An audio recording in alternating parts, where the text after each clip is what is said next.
Hello friends, welcome to our channel. दोस्तों, आपके सामने कैस्पियन सी दिखाई दे रहा होगा। आज की इस वीडियो में हम देखेंगे कि कैस्पियन सागर से कितने देश लगते हैं। आपके यूपीएससी में बार बार क्वेश्चन आता है कि कैस्पियन सागर से कितने देश लगते हैं, इसलिए आपको याद करना पड़ेगा, है कि नहीं। इससे पहले हम देख लेते हैं कैस्पियन सागर के बारे में। कैस्पियन सागर मध्य एशिया का एक झील है।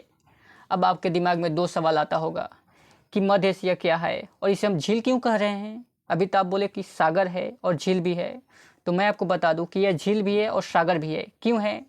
क्योंकि इसका क्षेत्रफल बहुत ज़्यादा है। कितना क्षेत्रफल इसका?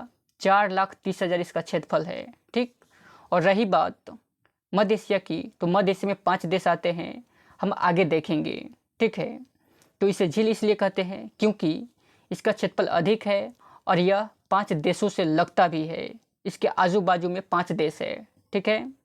तो चलिए देखते हैं कि वे देश कौन से हैं भाई, जल्दी देख लेते हैं, ठीक है। तो देख लीजिए, ये कैस्पियन सी है, ठीक। देखिए ये देश है, 5 देश हैं। कौन कौन है? तो पहला देश है रशिया। पहला है रशिया, जिसे आप रूस कहते हैं, ठीक। उसके बाद है अजरबैजान, उसके बाद है रशिया अजरबैजान, ठीक। उसके बाद है ईरान, ठीक है। उसके बाद है ईरान, उसके बाद है तुर्कमेनिस्तान, उसके बाद है कजाकिस्तान। ध्यान रखिएगा कि यह दक्षिण में ईरान दिखाई दे रहा है, पूरब में तुर्कमेनिस्तान दिखाई दे रहा है और पश्चिम में अजरबैजान दिखाई दे रहा है, ठीक है ना। लोकेशन का ध्यान रखिए, कौन किधर है। ऐसा नहीं कि ऐसे ही याद कर लिए कि रसिया, अजरबैजान, ईरान, तुर्कमेनिस्तान और कजाकिस्तान, ऐसे नहीं चलेगा। ऐसे नहीं पूछता है यूपीएससी में क्वेश्चन। आपका लोकेशन पूछेगा कि ये कहाँ है। डायरेक्ट लोकेशन वाला क्वेश्चन दिया जाता है यूपीएससी में, डायरेक्ट यही मैप आपको मिल जाएगा, ठीक है ना, यूपीएससी में, ठीक है। तो बीच में ध्यान रखिए कैस्पियन सी, देखिए यहाँ पर कैस्पियन सी है और अगल बगल में देखिए, नीचे दक्षिण में ईरान है, पूरब में तुर्कमेनिस्तान है, इधर अजरबैजान है पश्चिम में।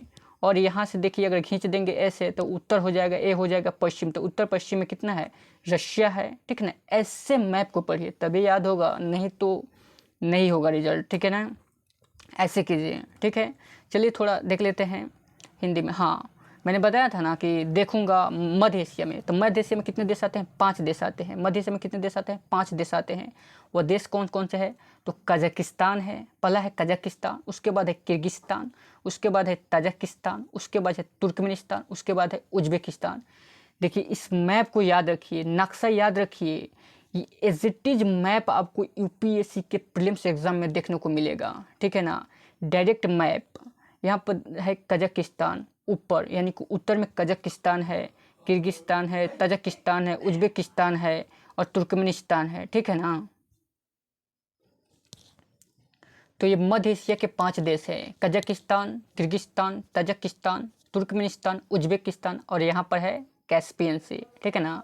एक और इम्पोर्टेंट बात करना है आपसे, देखिए यहाँ पर देखिए, हाँ यहाँ पर सबसे इम्पोर्टेंट नदी जो रसिया से निकलती है, वोल्गा नदी, जो कैस्पियन सागर में आकर गिरती है, इसको ध्यान रखिएगा, इसको याद रखिएगा, पूछेगा एग्जाम में क्वेश्चन, ठीक है ना।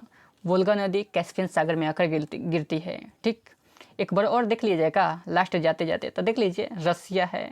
कैस्पियन सी से कितने देश? 5 देश आते हैं। तो रशिया है, अजरबैजान है, ईरान है, तुर्कमेनिस्तान है, कजाकिस्तान है। चलिए, ठीक है ना, आप देख लीजिएगा अपना मैप में, ठीक है ना। हम तो आपको बता ही दिए, ठीक है। तो आज के लिए इतना ही, कल मिलेंगे फिर। जय हिंद।